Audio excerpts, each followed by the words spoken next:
Hello everyone, welcome to Monday Coffee Chat. I would say Monday morning coffee, but it's definitely not morning, but I definitely have coffee. So I want to say, first of all, thank you to everyone who reached out to me over the past week wondering if I was okay and where I was, and they missed seeing videos, and I missed doing them. But let me tell you where I was. For those of you who don't know, I am the volunteer, actually community service coordinator, director, something like that. Anyway, for my church. And it's my responsibility throughout the year to work with nonprofits to aid and better our communities. And so our biggest project is Thanksgiving, where we work with Feed the Hungry program, and we feed about 5,000 people Thanksgiving dinner. This year, we did 5,300 meals, and but the weeks prior to Thanksgiving, I am super busy. I worked about 85 hours Thanksgiving week. And so I didn't have time for videos at all. And it also gave me time to investigate, get some answers. So about COPPA and stuff. So before I get into that, let me just tell you what I have for this week. And then I have a really important message about COPPA. And this is firsthand knowledge. So, first of all, I have just a teeny tiny little Dollar Tree haul. It's probably not even worth mentioning it, but I'm going to go ahead and show it to you because there are some new things in there that I found exciting. And also, on Wednesday, I have our Color Combo Challenge with Gareth. And we have new colors this month, of course, and it's very exciting. We have guest designers that's going to be with us. So it will be Gareth and myself and Rags, Tags, and Confection, which is Angie. And it'll also be Tony from Kate's Crafty Cottage. And then our guest is Donna Clark and James, who is Little Spaceman Papercraft. And by the way, y'all keep her in her prayers. She's got some devastating news about her husband this past week, so please keep her in your thoughts and prayers. And we have the wonderful May from May Maida is going to be joining us this month. So please tune in on Wednesday for that. And then if my weather would ever clear up, I have a DIY I want to finish to bring to you. But it's just been raining and thunderstorming and all kinds of wonderful things this past few weeks. And I have not been able to get this project done. So it will be out to you Thursday or Friday if the weather holds this week. Now, let's talk about the important stuff. COPPA. Everybody's in a panic about this. And I'll be first to admit I was too when I first heard it. But here's the thing, guys. There's been a lot of information circling around on YouTube. There's all kinds of things, conflicting answers and different things like that. And I want to get some things straight that I dug and investigated and contacted people and talked to people. And I want to get this straight. First of all, I don't know if any of you have seen this blog yet. This was a blog that was put out on November the 22nd by the FTC. And this blog was answering the questions so many of us have sent in. And it really doesn't fully answer it, but I also got some other answers that I got straight from FTC. Okay, so this thing says, YouTube channel owners, is your content directed to children? And I'm not going to read this whole thing for you, but I will link it down below in the description box for you. The question was asked, under COPPA, how do I know if my channel is directed to children? Well, you know, since the FTC and New York Attorney General announced in September 2019 their settlement with YouTube based on violations of COPPA, we all know they got fined $170 million. The whole action against YouTube and Google was the fact that they collected personal information from children under the age of 13. And they collected this information by ads. They're personal ads that collects data. Now, I don't know about you, but I don't have really personal ads on my channel that I know of. I know personally I don't collect data. But there were also some YouTube creators that were collecting data on their channel. And these YouTube channels were directly intended for children under the age of 13. So YouTube and Google took the hit for all the creators. That is why they are being so strict and explicit about their choice or selections. But the COPPA rule defines personal information as things like the child's first and last name, their home address, but also to be included is their cookies and stuff. Are they, collecting data cookies, and then they're targeting these children with massive amounts of advertising based on the cookies that they're deriving from these ads. So how does the COPPA apply to channel owners who upload to YouTube? Well, COPPA applies in the same way it would as if the channel owner had its own website or app. If a channel owner uploads content to a platform like YouTube, the channel might meet the definition of a website or an online service covered by COPPA, but it depends on the nature of the content and the information collected. If the content is directed to children and the channel owner or someone on its behalf, for example, a network, collects personal information of the viewers of that content, then it is covered by COPPA. Once COPPA applies, then the operator must provide notice and obtain certified verifiable proof that they have written consent of the parent. See, it's not that COPPA people can't collect this data, but they have to make an extra step of getting parent permission, which is extremely hard on YouTube as far as reaching out to everybody that is targeted owners. Now, I've only checked this stuff as far as the crafting community goes, because that's the community that I'm in. Now, they gave some vague rules like they always have about who is under COPPA. And they admitted it. There's no one-size-fits-all answer but what makes a site directed to children. But they can offer some guidance. And it says, to be clear, your content isn't considered directed to children just because some children may see it. However, if your intended audience is 13 and under, you're covered by COPPA. Now, we all know that crafters community is not intended for children under 13. There's a lot of things we use in our crafting that are dangerous to children and should be used with, adult supervision. But they're saying they determine about the subject matter, the visual content, the use of animated characters or child-oriented activities and incentives. We've all seen this stuff. The kind of music, the age of models, the celebrities used, the language used, whether advertising that promotes or peers the site is directed to children, and competent, reliable, empirical evidence about the age of the audience. Now, as I spoke to an FTC representative, and I'll get more into detail about that, but they keep stressing to check the analytics of your videos. And of course, none of mine say children on there, but we all know that children get on parents' YouTube channels and watch. And from what a person has told me from the FTC, that they do take that into consideration, and they're working on cracking down on the parents as well. And then it says, second, just because your video has bright colors or animated characters does not mean you're automatically covered by COPPA.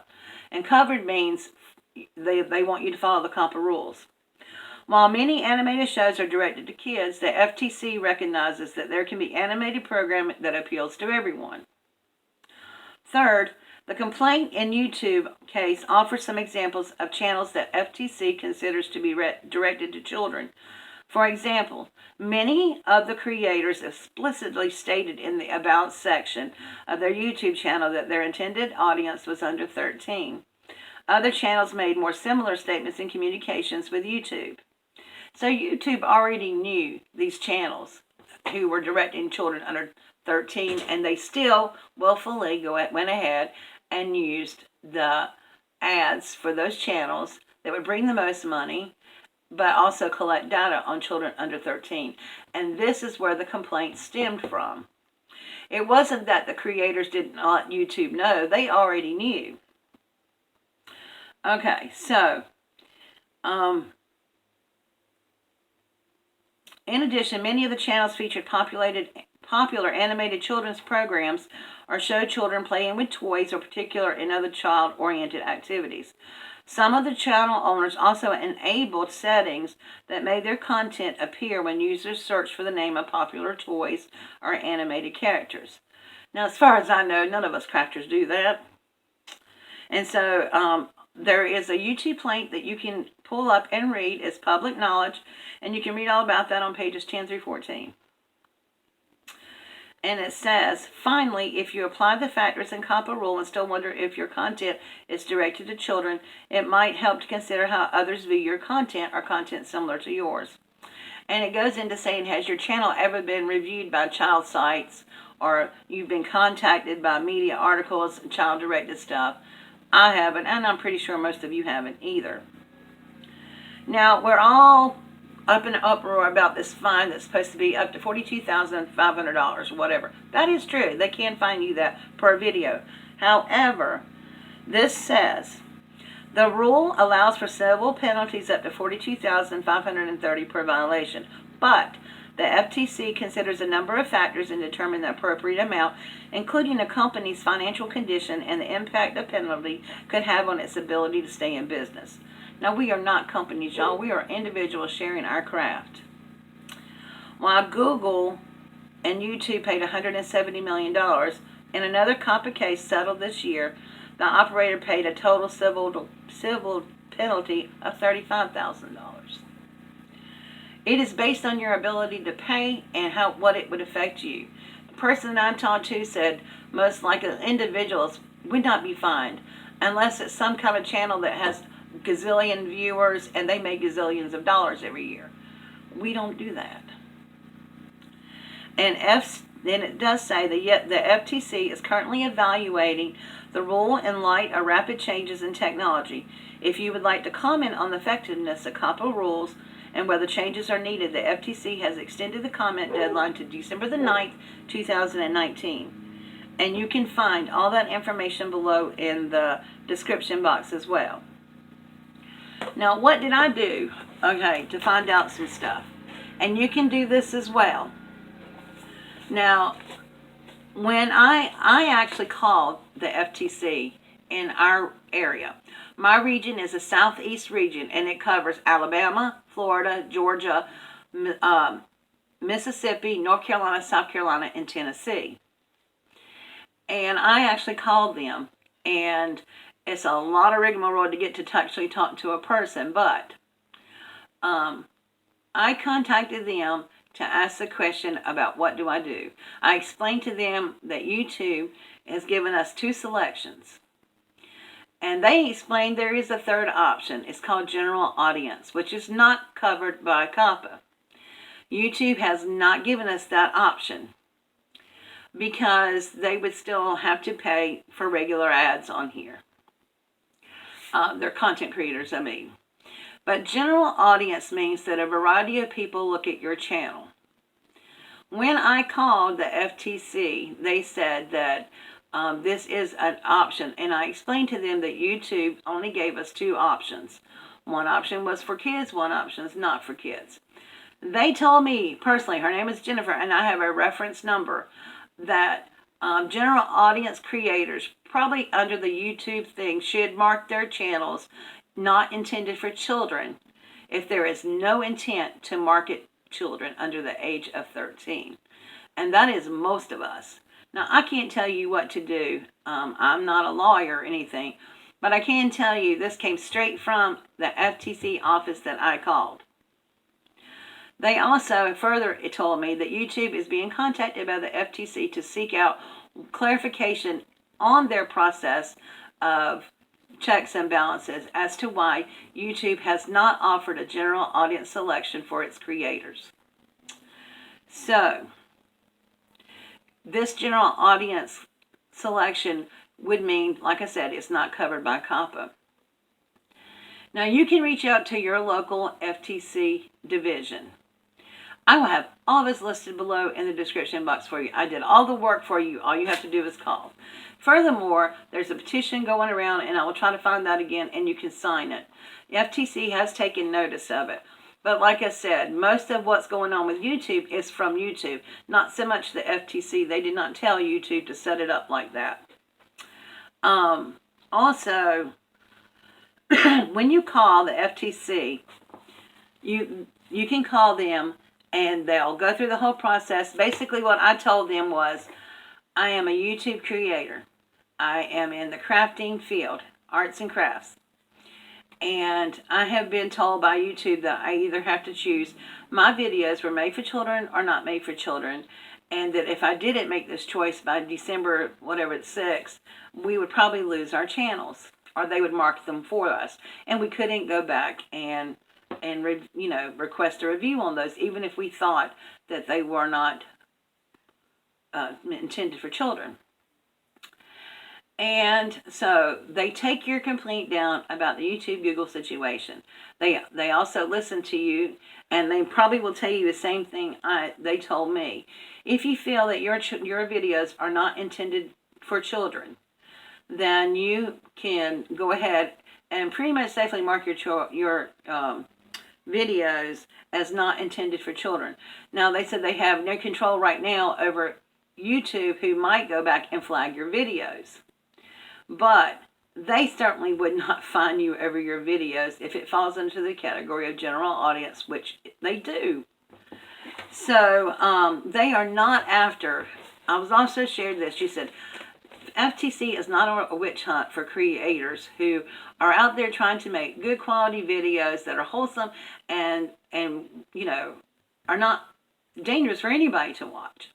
But they are solely going after creators who are intended on marketing children under the age of 13. And none of our channels have been able to, are not intended for that. And so, but they're not going on a witch hunt after us, guys. They're just not. Now, like I said, I have dug up all the information from each one of you guys.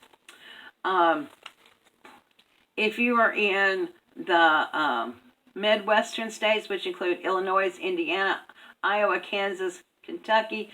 I don't know why Kentucky is considered that, but anyway, Kentucky, Missouri, South Dakota, and Wisconsin. Yours is the Midwest region. If you're in the East Central region, which include Delaware, District of Columbia, Maryland, Michigan, Ohio, Pennsylvania, West Virginia, and Virginia. The Northeast division is Connecticut, Maine, Massachusetts, New Hampshire, New Jersey, New York, Puerto Rico, Rhode Island, Vermont, U.S. Virgin Islands. Southwest is Arkansas, Louisiana, New Mexico, Oklahoma, and Texas. And the western region is Arizona, California, Colorado, Hawaii, Nevada, and Guam. Now, for whatever reason, Alaska is exempt from all this. Alaska is not covered by anybody because Alaska does not have to follow FTC rules. I don't know why, but it is the way it is. So, that is the information that I have. I will leave all those regions down below with their contact information. Furthermore, you can also contact the Washington, the main hub of the FTC, and submit them a written request as well. I would suggest calling your local area, telling them what's going on, letting them investigate, getting a reference number, because they will call you back. They will call you, email you, or write you back. They will. I was returned a phone call within minutes. Apparently, they have been inundated with a lot of calls about COPPA and YouTube. But you should also know that these rules are not just for YouTube. COPPA is, and the FTC rules extend to every single platform out there. Facebook, Instagram, Twitter. I mean, everybody that can get ads or whatever, it's extended. Now, for all of you who live outside the country, there is an international FTC office, and I will go ahead and link that below as well. So, but you guys are under the same rules, is what I was explained about the general audience. And there was another video out that was linked to my good friend Gareth's little thing he had on his community tab.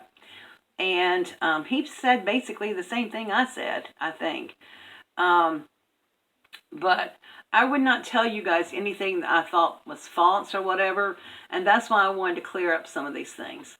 Now, for all of you that do have child-directed videos, and I know a lot of you, the family videos and stuff, I thought at first that if you had a child-directed channel, you would not be able to be monetized.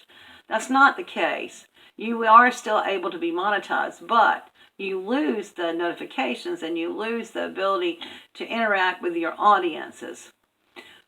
But you can be monetized. The difference is that you will be offered ads that are non-personalized ads, the ones that don't track information. So your revenue will go down, but you are still monetized. And I noticed on a couple of my videos that I had marked directed for children that had to do with my family, I had a yellow dollar mark on there. I couldn't read why on my phone or tablet, so I had to go to my laptop and look at it, and that's what it says.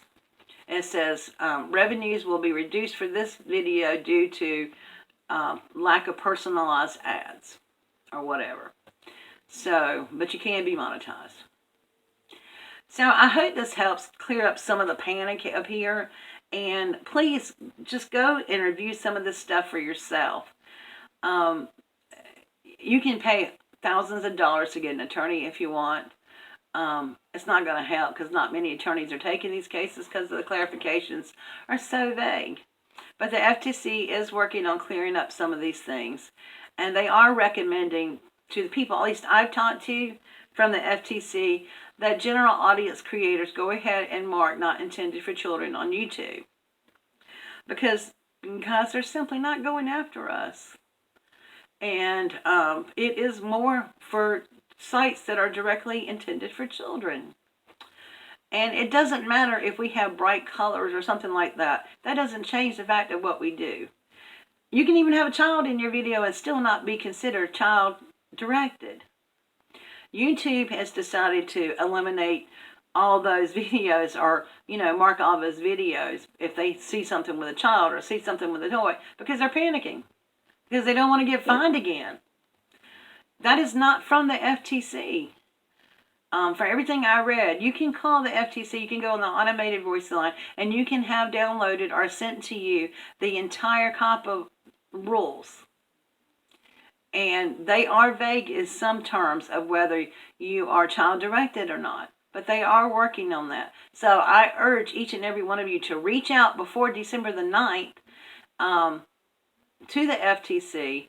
And it's not that they're going to change the rules, but they're going to change the wording of their rules so that it will be more clear for all of us. So videos that are suspect for me, I'm marking private right now. But know this, I am not deleting my channel, and you should not delete your channels either. I'm already heartbroken by some of the people I've seen that have channels that have already deleted them. It's not necessary. I really truly believe that with all my heart. It's not necessary. So stay around, wait a while, and see what happens. I love each and every one of you. Thank you for taking time to watch my video. And like I said, you will find all this information down below in the description box. Please be diligent and check out things yourself. Don't rely, even on my videos, don't rely on other videos and stuff to give you answers. You want to make the best informed decisions on things that you know yourself. And I am just trying to give you that information to look up yourself. All right, thanks guys. See you all later. Bye.